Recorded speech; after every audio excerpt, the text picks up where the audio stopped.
तीसरा बिंदु, भगवान शिव का निर्देश क्या है कि जो जैसा है उसे वैसा ही स्वीकार कर। अभी तक जो दो बिंदु मैंने बताए हैं, अगर इन दो बिंदुओं पर चिंतन आप कर रहे हैं तो आपके जीवन का संघर्ष कुछ कम हो रहा है कि नहीं हो रहा है? बिल्कुल कम हो जाता है गुरु जी। जी गुरु जी। अब तीसरा बिंदु सुनिए, भगवान शिव का निर्देश क्या है कि जो जैसा है उसे वैसा ही स्वीकार कर लीजिए। हो क्या रहा है हम लोगों के साथ जीवन में कि हम सब एक दूसरे को सुधारने की कोशिश कर रहे हैं। पत्नी पति को सुधार रही है, पति पत्नी को सुधारने में लगा है, बाप बेटा को सुधार रहा है, बेटा बाप को सुधारने में लगा है, दोस्त दोस्त को सुधारने में लगे हैं, नातेदार रिश्तेदार एक दूसरे को सुधारने में लगे हैं, सुबार्डिनेट बॉस को सुधारने में लगा है, बॉस सुबार्डिनेट को सुधारने में लगे हैं, अड़ोसी पड़ोसी सब एक दूसरे को सुधारने में लगे हैं। मैं तुम्हें ठीक कर दूंगा। क्यों ठीक कर दोगे भाई?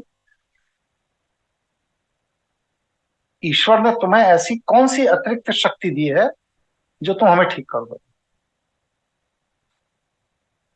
कर कुछ नहीं पाएंगे, बुते का कुछ नहीं, आता जाता कुछ नहीं, ना समझ है ना ज्ञान है और ना प्रकृति का विज्ञान मालूम है, लेकिन ठीक कर देंगे।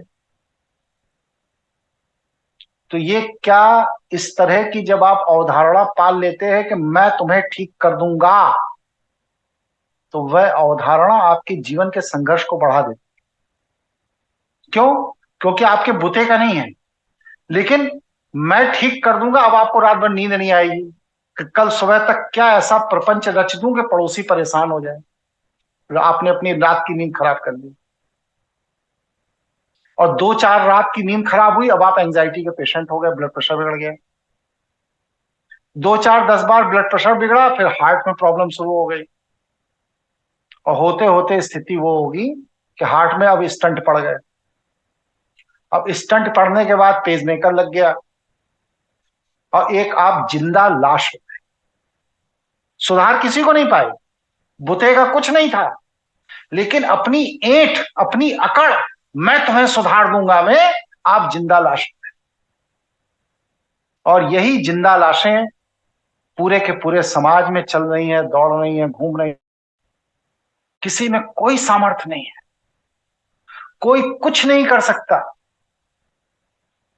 सब एक व्यवस्था का पार्ट है।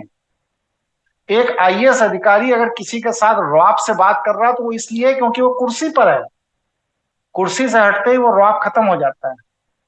थानेदार के सस्पेंड होते ही थानेदार को अपनी औकात पता चल जाती है। आईएएस अधिकारियों के रिटायर होते ही उन्हें अपनी औकात पता चल जाती है। मंत्री जी के मंत्री पद जाते ही उन्हें अपनी औकात पता चल जाती है। वो व्यवस्था का पार्ट है, इसलिए वह अपने आप को सर्वशक्तिमान समझ रहे हैं जो हमें सुधारने की बात कर रहे हैं। यह है माया क्षेत्र। इसी तरह ईश्वरीय क्षेत्र में भी आपकी कोई औकात नहीं है। किसी भ्रम में मत रहिए कि मैंने 16 बार सोमवार का व्रत रह लिया, 23 बार मैंने दीपावली की पूजा कर ली, 14 बार मैंने विष्णु जी को जल चढ़ा दिया, 16 बार शिव स्तोत्र का पाठ कर लिया, तो मैं भगवान का बड़ा प्रिय हो गया। कुछ नहीं, भुनगे हो, कीड़े हो, मकोड़े हो, मच्छर हो, मक्खी की तरह फू उड़ा दिए जाओगे वहां पर ईश्वरीय सत्ता में। कुछ नहीं हो तुम।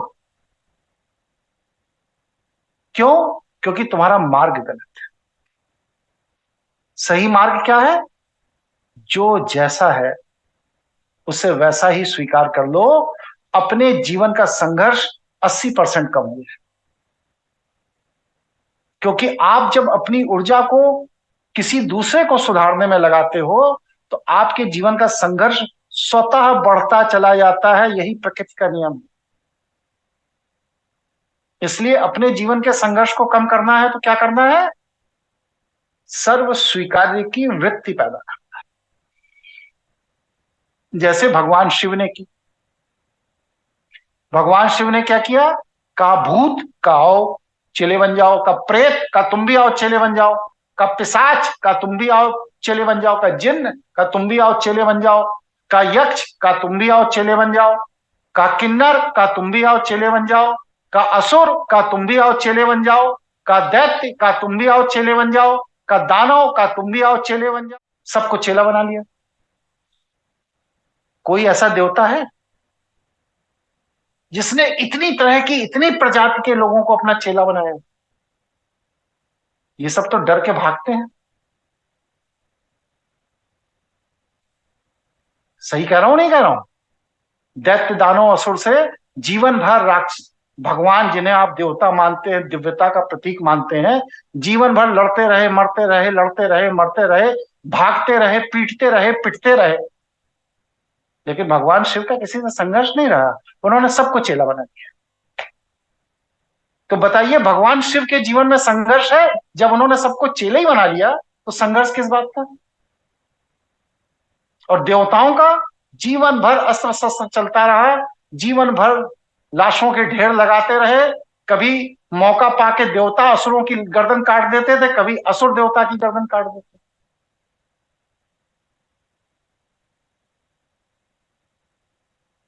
यही हम लोग छोटे लेवल पे कर रहे हैं। हम मौका पाके पड़ोसी की रेत दे रहे हैं, बॉस की रेत दे रहे हैं, सुबार्डिनेट की रेत दे रहे हैं, भाई है, बहन है, चाचा है, फूफा है, मामा है, ताऊ है, चाची है, जिसका जहां पाए जा रहे हैं तुरंत चाकू चल जा रहा है धीरे से। और ऊपर से मीठे भी बने हुए हैं और अपने को बड़ा इंटेलिजेंट समझ रहे हैं कि देखा किस स्टाइल से रेता, पता भी नहीं चला, अपना काम भी हो गया। अरे अभी तुम में वो सामर्थ्य नहीं है कि तुम किसी के भाग्य का अंश ले लो। तुम क्या रेतोगे किसी को? पहले अपनी तो बचा लो। जो प्रकृति तुम्हारी रेतने में लगी हुई है, दिन में 6 बार ब्लड प्रेशर की दवाई खाते हो, 4 बार डायबिटीज की दवाई खाते हो, किडनी में स्टोन अलग हो गया है, पैंक्रियास सड़ा जा रहा है, लीवर और इंटेस्टाइन के अंदर छाले पड़े हुए हैं, तुम क्या रेतोगे किसी को? पहले अपने इस पिंड को तो सही कर लो। लेकिन अहंकार कि वाह मैंने क्या रेता, ये जो अहम है, ये जो अहंकार है आपका, यही आपके जीवन का संघर्ष। कोई संघर्ष कहीं बाहर से नहीं। इसलिए हमें करना क्या है? भगवान शिव क्या कहते हैं?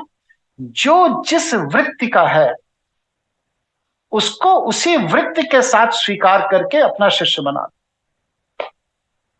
क्या गुंडा है? का बने रहो गुंडा, आओ हमें गुंडे की जरूरत है। का गंजेड़ी है? का हाँ ठीक है, गांजा पियो, चिलम लेकर के आना, बैठो चिलम पी लिया करो थोड़ा सा। का शराबी है? का तुम भी आ जाओ। का जुआड़ी है? का तुम भी आ जाओ। का और क्या क्या है? का सब लोग आ जाओ। अब आकर यहाँ क्या करो? यहाँ तो कैलाश पर्वत है, ना यहाँ दारू मिलती है और ना यहाँ चिलम के लिए गांजा मिलेगी। फिर क्या करें? कल हम भी बैठे तुम भी बैठे रहो, 2 4 6 दिन तलब लगेगी, फिर इसके बाद तुम्हारा नशा अपने आप शांत हो जाएगा। क्यों? क्योंकि संसाधन ही नहीं है, नशा अपने आप उतर जाएगा। नशा उतरेगा तो क्या होगा? तुम्हारी चेतना विकसित होगी। चेतना विकसित होगी तो तुम्हें पता चलेगा कि तुम अभी तक कितने बड़े दलदल में फंसे थे और जीवन का सही मार्ग क्या है, ये है। वहां पर किसी शराबी, किसी जुआड़ी, किसी गंजेड़ी, किसी भंगेड़ी को मार के भगाने की जरूरत नहीं है। सबको बुला लो, लेकिन कहां बुलाओ? कैलाश पर्वत पे, यहां कुछ है ही नहीं।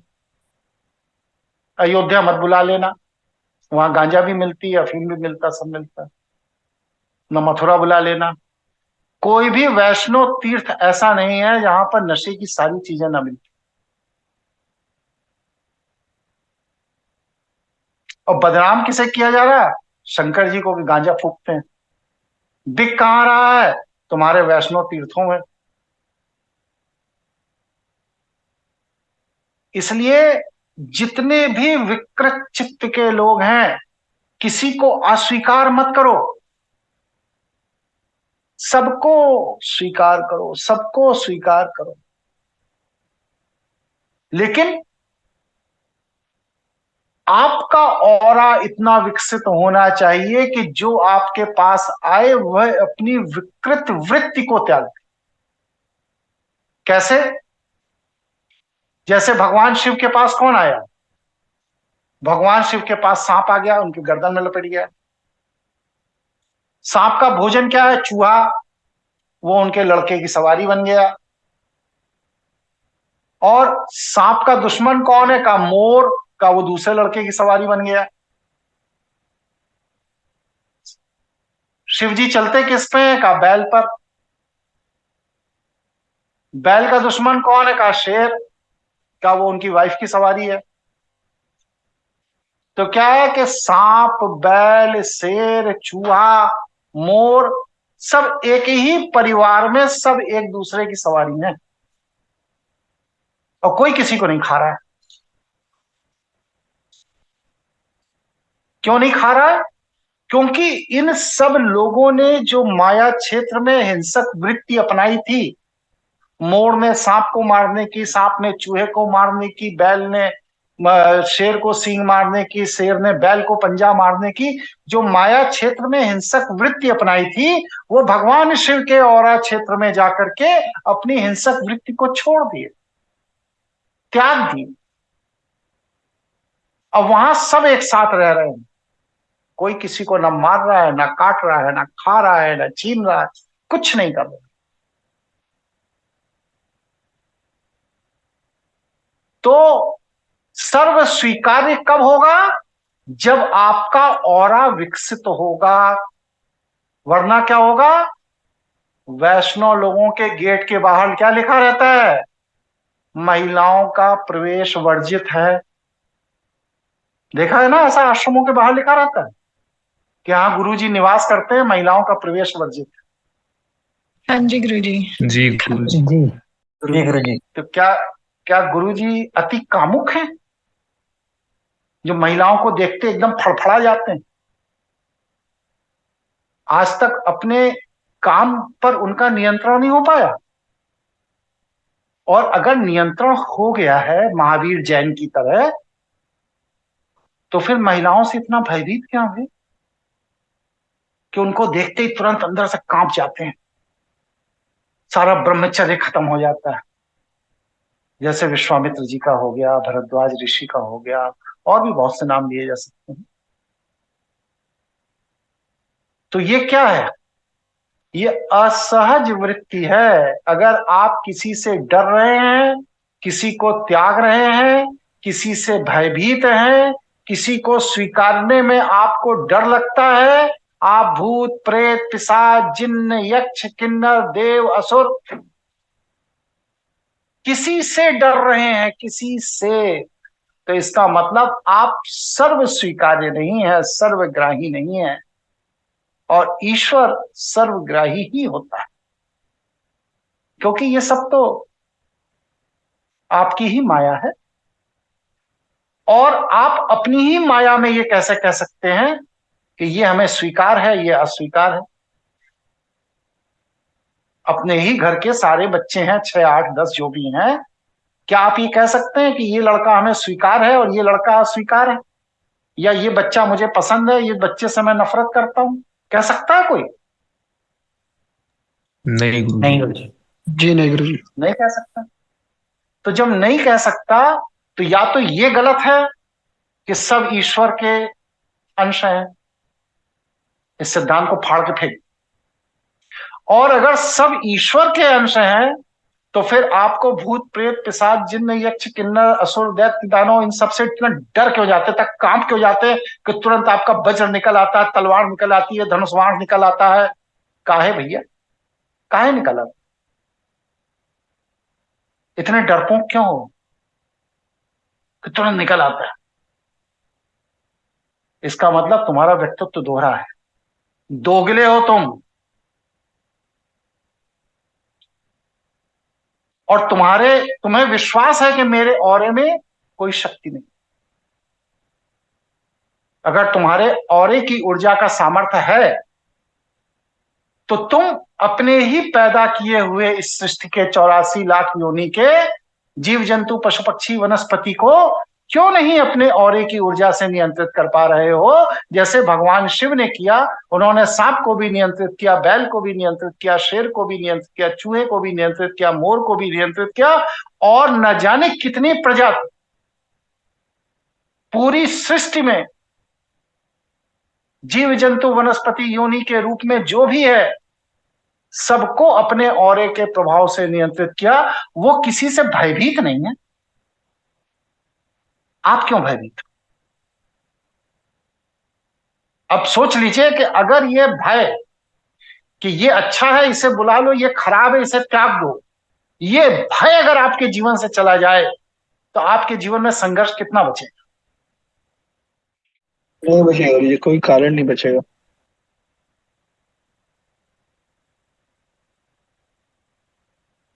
लेकिन हम अपनी वृत्ति समझ